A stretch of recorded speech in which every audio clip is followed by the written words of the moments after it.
लंबे समय पहले एक गांव में एक छतरी वाला रहता था। उसका नाम प्रजय था। प्रजय हर रोज उसके बनाए हुए छतरियों को 4 पहिए वाले गाड़ी पे गांव में बेचता था। प्रजय के छतरियां गर्मी के मौसम में और बारिश के मौसम में अच्छे दाम पे बिक जाती थी। ऐसे प्रजय का व्यापार अच्छा चल रहा था, लेकिन सर्दी के मौसम में व्यापार अच्छा ना चलना प्रजय को चिंतित करता था।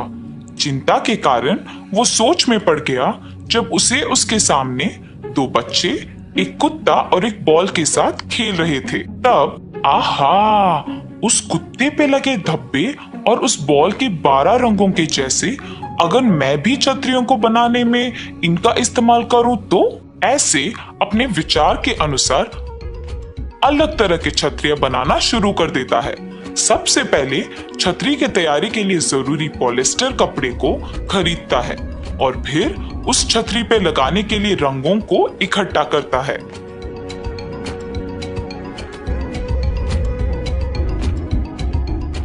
एक एक छतरी को अलग तरह बनाने के लिए अलग अलग रंगों का इस्तेमाल करता है। लगाए हुए रंग मिटे ना, इसके लिए उन्हें भापता है। ऐसे अलग अलग तरह के छतरी बनाता है प्रजय। कुत्ते पे लगे धब्बे का छतरी, इंद्रधनुष के रंगों वाला छतरी, पानी में कूदते हुए डॉल्फिन्स की छतरी, रंगीले फूल की छतरी, हाथी के चित्र के छतरी, विश्व के नक्शा वाला छतरी, पीले बतख के छतरी, ऐसे तरह तरह के छतरी बना के उसे गाड़ी पे गांव में बेचने जाता था। प्रजय के पास एकदम नए विभिन्न प्रकार के अलग अलग छतरी होते देख गांव के सारे लोग आकर्षित हो गए और उस तरह सर्दी का मौसम होते हुए भी उसके छतरी अच्छे दाम पे बिक जाते हैं। प्रजय का व्यापार अच्छा चलने पर उस पे कल्पना नामक एक और छतरी व्यापार चलाने वाली की नजर पड़ती है। ओहो, तो ये है वो आदमी जिसके कारण मेरा व्यापार ठीक से नहीं चल रहा। छतरियों पे अजीब तरह के चित्र डालने से इतना बिक जाते हैं क्या? अब बिना किसी देर के इसका काम तमाम करना होगा। ऐसे कल्पना प्रजय के प्रति ईर्ष्या और द्वेष पैदा करने लगी और सोचती है कि उसका व्यापार ठीक चलाने के लिए प्रजय के व्यापार में मुश्किलें खड़ा कर देगी।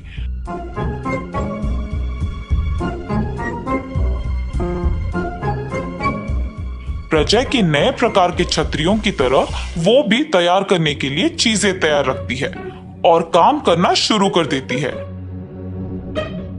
काम में व्यस्त कल्पना को देख उसके पति, अरे कितना देर ऐसे छतरियां बनाते रह जाओगी? तुम तो वैसे भी कह रही थी कि व्यापार अच्छा नहीं चल रहा है, तो फिर इतना कष्ट लेने की क्या जरूरत है? हमारे गांव में प्रजय नामक एक छतरी बनाने वाला है। सर्दी के मौसम में छतरियां बिकती ही नहीं, मगर उसके पास रंग बिरंगे अलग प्रकार के नए छतरी देख सब लोग खरीद रहे हैं, इसीलिए मैं भी उसी प्रकार के छतरियां बना रही हूँ। अच्छा, परंतु तुमने अगर उसके ही जैसे छतरियां बनाई तो इस बात की क्या यकीन है कि लोग तुमसे भी उसी तरह खरीदेंगे? इसीलिए मैंने इसका एक उपाय सोचा है। ऐसे कहकर अपने पति को सब समझाती है। अपने पति के साथ रात को प्रजय के घर जाती है। प्रजय वहां छतरियां बनाना खत्म करके परिवार के साथ भोजन के लिए दूसरे कमरे में जाके बैठता है। ये देख छतरियों को रखे हुए कमरे में खिड़की के लोहे के छाड़ों को खींच के अपने पति को अंदर भेजती है।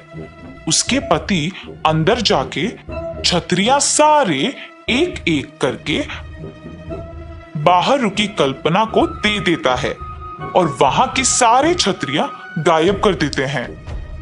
प्रजय जब अगले दिन हर रोज की तरह अपने छतरियों को बेचने लेने उस कमरे में जाता है, तो वहां एक भी छतरी ना दिखाई देने पर चिंतित हो जाता है और तुरंत सारा घर ढूंढने लग जाता है। पायल, पायल, कहां हो तुम? इस कमरे में एक भी छतरी नहीं दिखाई दे रही है, सब गायब हो गए। तुमने देखा है? जल्दी इधर आओ। ऐसे घर में सबको चिंता में डाल देता है। दूसरी ओर प्रजय के घर से लाए हुए छतरी सारा कल्पना ने उसके घर के पिछवाड़े में छुपा लिया। अब तो इनको ऐसे छुपा लिया ठीक है, पर वो और भी ऐसे छतरी बनाकर बेच सकता है ना, तब तुम क्या करोगी? ये सारे छतरी बनाने के लिए उसे कम से कम 4 दिन तो लग ही जाएंगे, और ये 4 दिन बस है मुझे अपने छतरी बेचने में, ऐसे कहती है। कल्पना की बेटी घर के पिछवाड़े में खेलते खेलते रंग बिरंगे इन छतरियों के चित्र की ओर आकर्षित होती है और उसमें से एक छतरी निकाल के खेलते खेलते घर के बाहर के गली में चली जाती है। उसी गली में साइकिल पे गुजरते हुए प्रजय को अपने छतरी के साथ खेलती हुई एक बच्ची नजर आती है और रुक जाता है। तुरंत उस बच्ची के पास जाता है और बेटा, तुम्हारे पास ये छतरी कहां से आया? मेरे घर के पिछवाड़े में बहुत छतरियां हैं, उसमें से एक लाई। मुझे भी वहां ले जाओगे? ऐसे वो कल्पना के घर के पिछवाड़े में जा पहुंचता है। 2 दिन पहले गायब हुए सारे छतरी वहां पे दिखाई देने पर प्रजय चौंक जाता है और इसी समय अपनी बच्ची को ढूंढने के दौरान कल्पना भी वही आती है और प्रजय को देख घबरा जाती है और चले जाती है ये सोचकर कि उसको सच का पता लग गया। कल्पना के घबरा के ऐसे चले जाने देख प्रजय को समझ आता है कि उसने ही इन सारे छतरियों को चुराया है। सच पता लगने पर प्रजय दुखी होता है और सोचता है कि छतरियों पे चित्र के अलावा कुछ और भी कर सकते हैं और इसीलिए नए प्रकार के छतरी बनाने का निश्चय करता है। केवल अलग अलग चित्र और रंग ही नहीं, बल्कि एकदम नए प्रकार के छतरी बनाना शुरू कर देता है। बहुत ही आकर्षणीय तरह के सिर पे बेल्ट से बांधने वाले छतरी, मोटर बाइक पे जाते समय बारिश और धूप से बचने के लिए अलग तरह के छतरी जिसको गाड़ी पे बेल्ट के द्वारा फिक्स कर सकते हैं। 3 साल तक के बच्चों के लिए भी छोटी सी छतरियां, होटल में बाहर के टेबल पर बैठने वालों को धूप से बचाने के लिए अलग तरह के बड़े और भारी छतरियां, ऐसे तरह तरह के और एकदम नए प्रकार की छतरियों को बड़े आकर्षक रूप में और रंगों में बना के उन्हें बेचना शुरू करता है। ऐसे उन नए प्रकार के छतरियों को बेचने के दौरान एक दिन प्रजय को कल्पना दिखती है और कल्पना तुरंत शर्म से अपना मुंह मोड़ लेती है और वहां से चलने लगती है। जब रुकिए बहन जी, 1 मिनट।